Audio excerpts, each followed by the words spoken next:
in the hustle and bustle of all of this, finding that time for slowness and stillness has been so invaluable right now for me personally.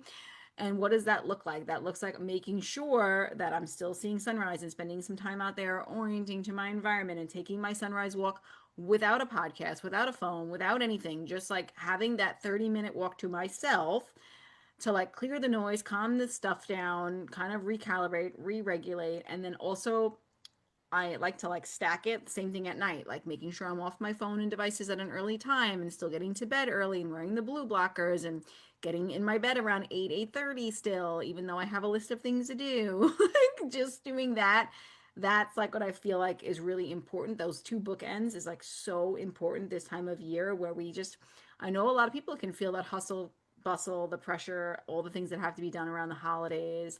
And I almost like wish sometimes I wish I didn't have to participate and I don't have to, right? But I like sometimes wish that for some of That us. Like language it's is like, so tricky though, because see how it always wants to pop out.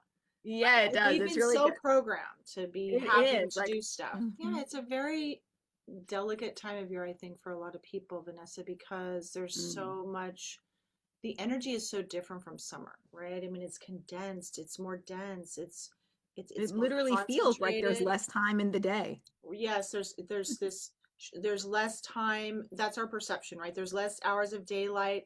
So we translate that as, oh my God, I don't have time to do all the things. But what are all the things you're choosing, because Right. anytime you're different, it's a threat to people, because then they have to question, like, well, what is it about what I'm doing that doesn't meet your standards? So now we're in a whole different ballgame, right? Of like, ooh, brings up a lot of stuff. And You can it's funny. either have a lot of tension around it because uh-oh, they're not gonna like it, or you're not comfortable in your own power, in your own sovereignty, and so now you're going with tension. You don't want that. You're not gonna enjoy yourself.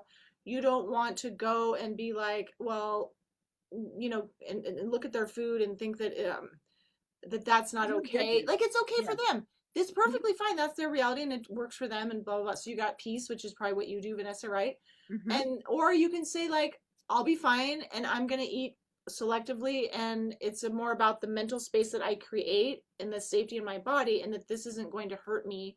Because, right, the psychology around it, if you're like, oh, I'm eating this but I'm gonna eat it because whatever, no, you don't want that tension in your body. So you have to find a way that works for you, right? You Mhm. have to find a way that works for you and trust your body's resilient enough, unless you're like totally, like, you're so ill you can't do anything, doesn't matter anyways, you're not going to go, you're going to be in bed. But if you're up and about and you can go do stuff, then you have to have you make a choice, like, how am I Mhm. going to do this with the least amount of tension in my body?